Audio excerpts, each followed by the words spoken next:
जी इनके साथ में आए अनुराग खटकर जी है, समुद्र चेयरमैन जी है, हम आपका भी धन्यवाद करते हैं। सोनिया दोहन जी जो बहुत ही क्रांतिकारी विचार रखती, हमेशा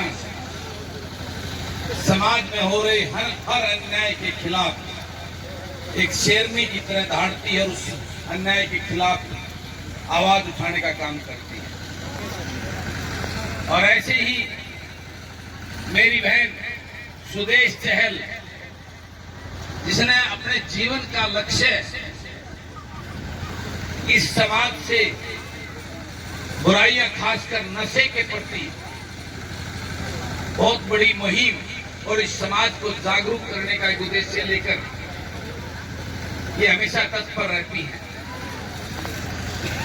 इसी प्रकार आपकी लाडली, आपकी बेटी नैन खाब की शान छोटी बहन रीमन नैन, जिन्होंने एक लड़की होकर, झांसी की रानी तो किसी ने नहीं देखी थी, हम सब ने, लेकिन इन्होंने किसान आंदोलन के अंदर वो रूप दिखाकर अपने किसान जमीरा वर्ग के लिए जो आवाज बुलंद की, एक लीडर बेखौफ होकर, वो काबिल तारीफ है। और यहाँ मेरे साथ आए आपके इस बांगर के बहुत ही जुझारू युवा मेरे छोटे भाई अनुराग खटकर, जिसको मैंने हरियाणा जनसेवक पार्टी के युवा विंग की प्रदेश उपाध्यक्ष की आज ही जिम्मेवारी सौंपी है। और मेरे साथ आए मेरे बड़े भाई, जिनका मेरा राजनीतिक संबंध नहीं है, मेरा पारिवारिक संबंध आज से 35 साल पहले का। भाई समुद्र नैन जी, सरपंच भी, ब्लॉक समिति चेयरमैन भी महम के, और मेरी ताकत महम में मेरे राजनीतिक रथ को आगे बढ़ाकर उसके साथी के रूप में मेरा साथ निभाने वाले आपके बेटे भाई समुद्र नैन जी। और मेरे साथ आए मेरे हरियाणा जनसेवक पार्टी के जिला जींद के बुद्धिजीवी प्रकोष्ठ के अध्यक्ष भाई नेहरा साहब, और आपके अपने लाडले सरपंच भाई कुलदीप नैन जी, और मेरे सामने नैन खाब की सरदारी के सारे सरपंच, घनी बार होली बोल सारे सरपंच साहब आने कट्ठी राम दूं भाई, नाम लूंगा तो घने बैठे घने हो जाएंगे। और मंच पर बैठे सम्मानित मंच, और यहाँ इस कार्यक्रम में बैठे मेरे पिता तुल्य बुजुर्गों, मेरी मातृशक्ति, और इस सुंदर आयोजन के आयोजक शहीद भगत सिंह सेवा समिति के सभी पदाधिकारीगण, बहुत ही कर्मठ सारे भाई, बहुत ही सुंदर आयोजन, मैं उसके लिए आप सबको बहुत बहुत बधाई देता हूं। और आप सबको मैं प्रणाम करता हूं, राम राम करता हूं कि आज हम शहीद आजम भगत सिंह जी को याद करने के लिए, उनको श्रद्धांजलि देने के लिए आज ये कार्यक्रम कर रहे हैं। लेकिन मैं आपसे पूछना चाहता हूं एक सवाल, क्या इनकी मूर्ति के सामने ये 4 पुष्प अर्पित करके और इनके याद में 10-5 अच्छे गीत सुनाकर शहीदी के, क्या हमने अपना फर्ज पूरा कर दिया? क्या वो शहीद आजम भगत सिंह शेरे हिंदुस्तान, इस हिंदुस्तान के रियल हीरो जो आज ऊपर बैठा, उनकी आत्मा ऊपर से देख रही होगी कि क्या उन्होंने इसी हिंदुस्तान का सपना लेकर अपने प्राणों की आहुति देकर इस हिंदुस्तान को आजाद कराने का काम किया था? मेरा आप सबसे एक सवाल है, क्या इसी हिंदुस्तान का सपना लिया था? उन्होंने उन अंग्रेजों से अपने प्यारे हिंदुस्तान को अपने प्राणों की आहुति देकर इस देश में एक ऐसी विचारधारा की अग्नि छोड़ी थी कि पूरा हिंदुस्तान खड़ा हो गया था अपने हिंदुस्तान को आजाद कराने के लिए। लेकिन आज हम कहां खड़े हैं? वो गोरे अंग्रेज तो चले गए, लेकिन आज हम काले अंग्रेजों के गुलाम बन बैठे हैं। क्या ये सत्य नहीं है? क्या इस बात को देखकर उनकी आत्माएं रोती नहीं होंगी कि किन कायरों के लिए मैंने अपने प्राणों की आहुति दी थी? आज ये कौन से लोग होंगे? आज फिर दोबारा से इस राजनीति की गंदगी ने चंद मात्र राजघरानों को राजा बनाकर वही हमारे को गुलामी की जंजीरों में बांध दिया है।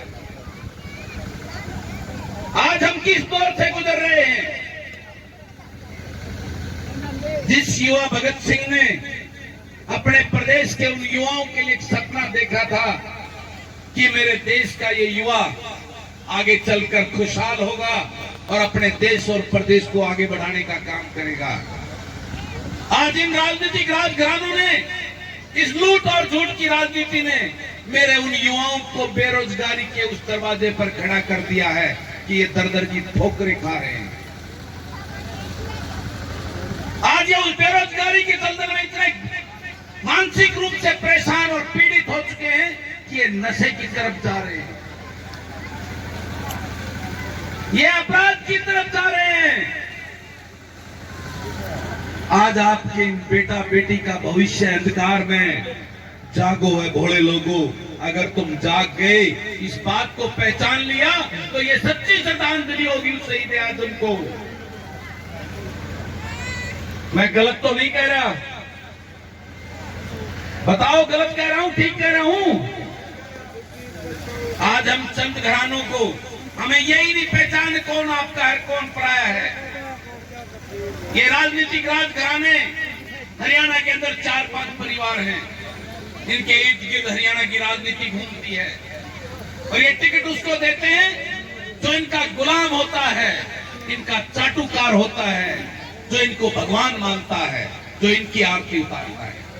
और ऐसे गुलामों को ये टिकट देकर आपके बीच में छोड़ देते हैं कि इसने टिकट भी न वोट दे दो और विधानसभा में भेज दो। ये बलराज कुंडू आपके सामने खड़ा है, एक किसान के घर में पैदा हुआ, छोटे से किसान के घर में, गांव में पैदा हुआ, सरकारी स्कूल में पढ़ा, तड़के जोड़ में मैं इसने नुहा भी लाया करता, कुछ नोट कर फिर ट्यूशन गोता मार के स्कूल में भी जाया करता। जब कॉलेज में पढ़ता था तो तड़के 4-4 रोटे ढो गए, फिर कॉलेज में जाता था। खेती का हर काम किया है, हड़ तो जोड़ नहीं रखा। एक फौजी का बेटा जब रिटायरमेंट पाए तो थोड़े से फौजी को कितने पैसे मिलते हैं, उस पैसे से एक पुराना ट्रक लेके काम शुरू किया था, खुद चलाता था रात को उस ट्रक को। परमात्मा की कृपा हुई, मेरे माँ बाप के आशीर्वाद से मैं एक अच्छे मुकाम पर पहुंचा अपने काम धंधे में। और उस काम धंधे में बढ़ते हुए जब मैंने राजनेताओं की लूट देखी, उनका भ्रष्टाचार देखा, तो मन में एक पीड़ा आई कि बलराज सिंह, परमात्मा ने तेरे लिए, तेरे बच्चों के लिए, तेरे परिवार के लिए तो बहुत कुछ कर दिया। अब उस जमीन में, जिस गांव के अंचल में तू पैदा हुआ था, उनको बचाने के लिए इस राजनीति की, इस गंद के खिलाफ लड़ाई लड़नी होगी।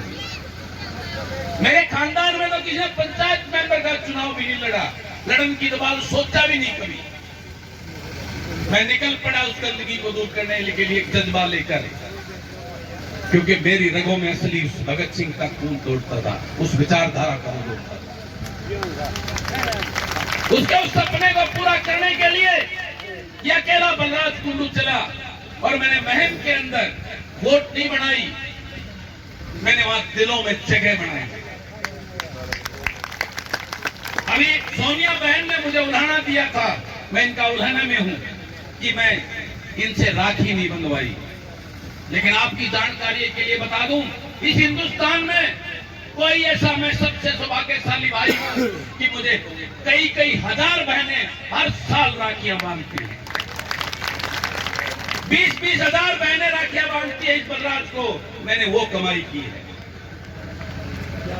मेरे को मैं मलके की हर मां अपना बेटा मानती है। मैं मलके का हर बुजुर्ग मुझे अपना सगे बेटे से भी ज्यादा मानता है। हर युवा मुझे अपना भाई, बड़ा भाई मानता है, छोटा भाई मानता है। मैंने महल मलके के अंदर एक परिवार बनाया उसको, और उस परिवार ने नेशनल पार्टी के दोनों बहुत पैसे वाले लोगों को, नेशनल पार्टी के 2 मठाधीशों को हराकर मुझे विधानसभा में भेजा। और वो विधानसभा मैंने पहली बार देखी, उससे पहले कभी देखी नहीं थी। आज 4 साल नहीं हुए हैं मुझे एमएलए बने हुए। इस 24 अक्टूबर को 4 साल होंगे आने वाले महीने में। लेकिन आज 4 साल भी नहीं, आज पूरा हरियाणा प्रदेश इस बलराज कुंडू को जानता है। उसी की बदौलत है कि आज आपके गांव में मुझे चीफ गेस्ट के तौर पर बुलाया।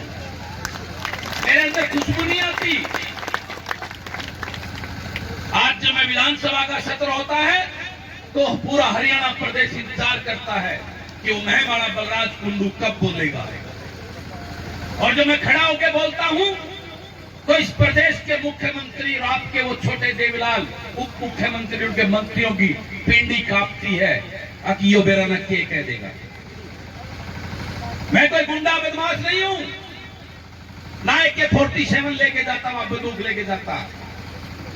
जो मेरे से वो डरेंगे, मेरे से वो इसलिए डरते हैं कि मैं सच बोलता हूं और आपके लिए बोलता हूं, आपके दर्द की आवाज उठाता हूं। मैं आपके बेटों के लिए बोलता हूं, उनको रोजगार दो, है पापी लोगों, दुष्ट लोगों। मैं वहां किसान के लिए बोलता हूं कि मेरे बदहाली का आलम, मेरा किसान जो आज गर्दिश में जाता रहा है, उसको उसका हक दो। मैं गरीब के लिए बोलता हूं कि उसका शोषण कर रहे हो आप। फैमिली आईडी के नाम पर उसके राशन कार्ड काट दिए, बुजुर्गों की पेंशन काट दी, उसके लिए बोलता हूं। मैं आपके बच्चों के लिए बोलता हूं कि उनको अच्छे स्कूल दो और स्कूल में अच्छे मास्टर दो। मैं आपके लिए बोलता हूं गांव में अच्छे अस्पताल दो और उसमें अच्छे डॉक्टर दो।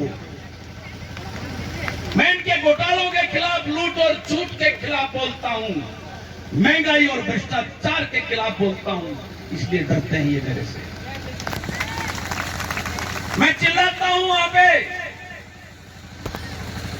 लेकिन 4 साल में मैंने एक चीज सीखी कि मेरा साथ देने वाला वहां कोई नहीं मिलता। ये बलराज कुंडू भगत सिंह अकेला रह जाता है। आज मैं निकला हूं इस हरियाणा प्रदेश के बीच में और आपके बीच में भी आया हूं और आपसे मांगता हूं कि आप अपने बीच से, इस नरवाना से एक भगत सिंह की सोच का, बलराज कुंडू की सोच का अपना बेटा बेटी मुझे दे दो। तब गले काट के उनका रोजगार खत्म करने की नीतियां बनती हूं। मुख्यमंत्री जी, मैं आपके मंत्रिमंडल का हिस्सा कैसे बन जाऊं जिसमें किसान को बर्बाद करने की नीतियां बनती, जिसमें लूट और भ्रष्टाचार की नीतियां बनती हों, जिसमें इस प्रदेश को गर्दिश में ले जाने की नीतियां बनती हों, ऐसे मंत्रिमंडल का हिस्सा बलराज कुंडू नहीं हो सकता। मैंने ठुकरा दिया उस पद को और आज 4 साल होने जा रहे हैं।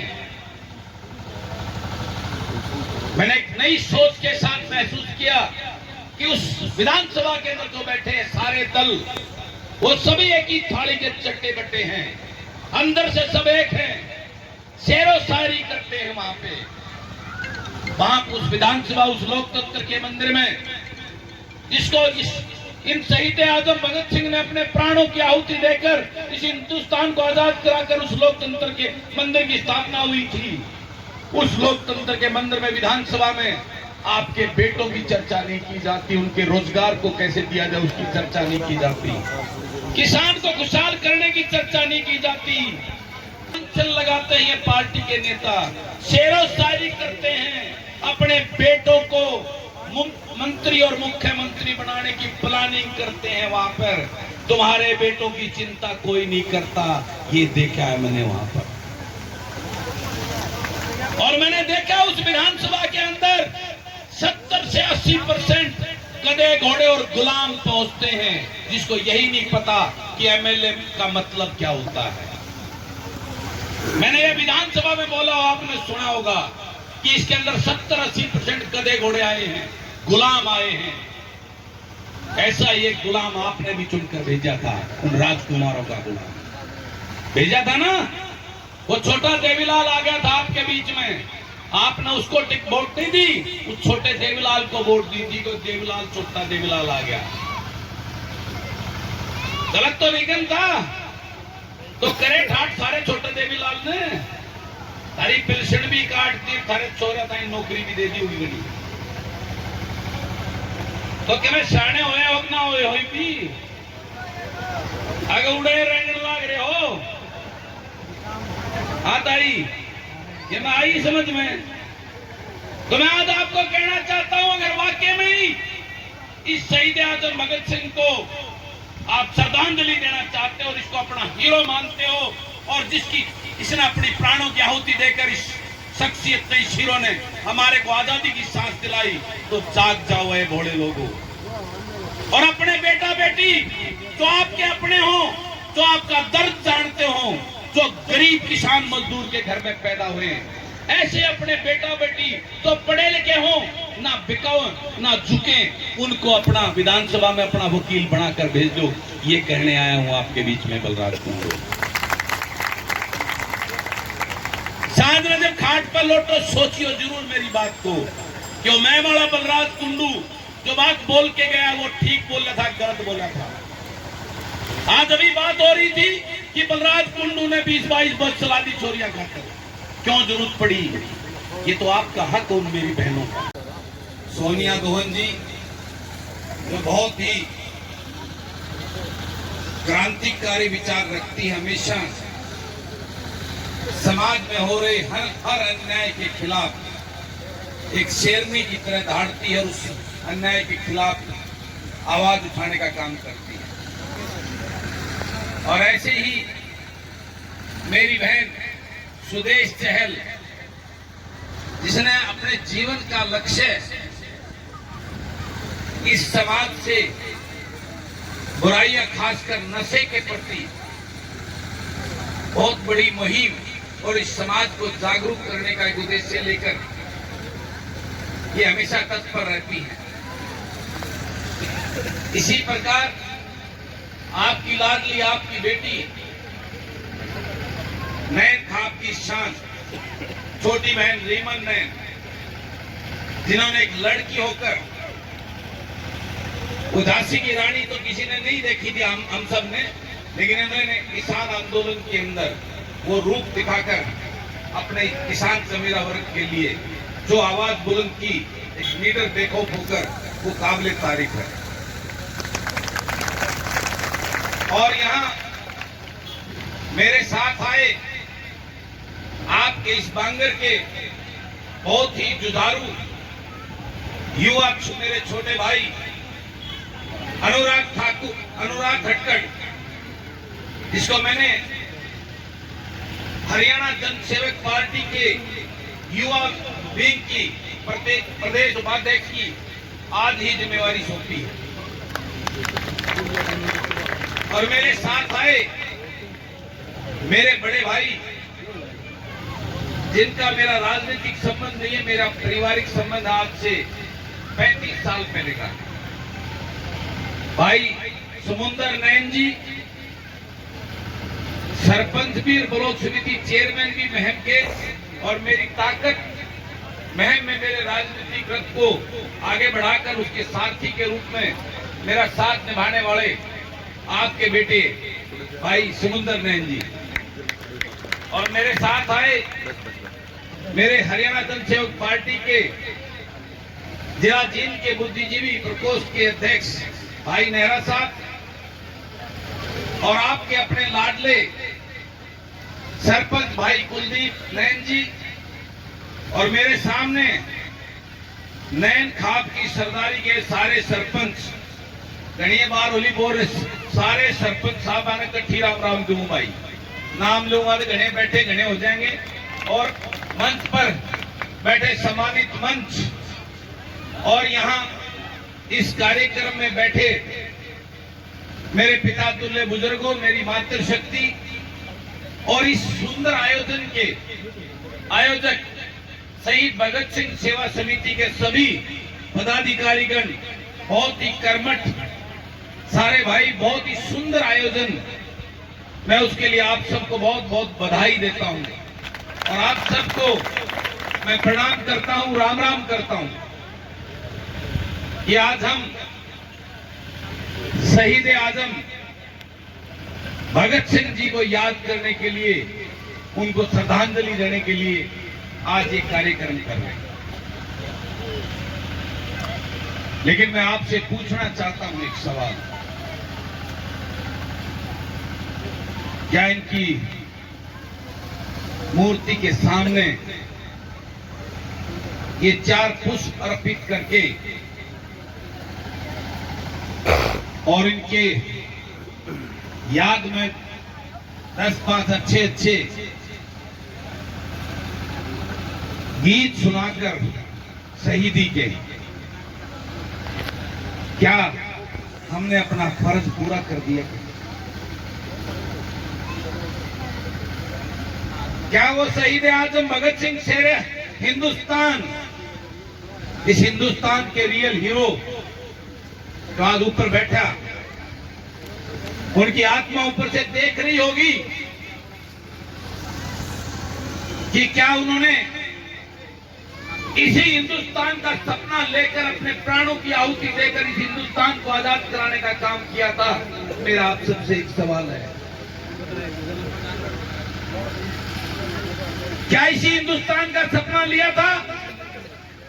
उन्होंने उन अंग्रेजों से अपने प्यारे हिंदुस्तान को अपने प्राणों की आहुति देकर इस देश में एक ऐसी विचारधारा की अग्नि छोड़ी थी कि पूरा हिंदुस्तान खड़ा हो गया था अपने हिंदुस्तान को आजाद कराने के लिए।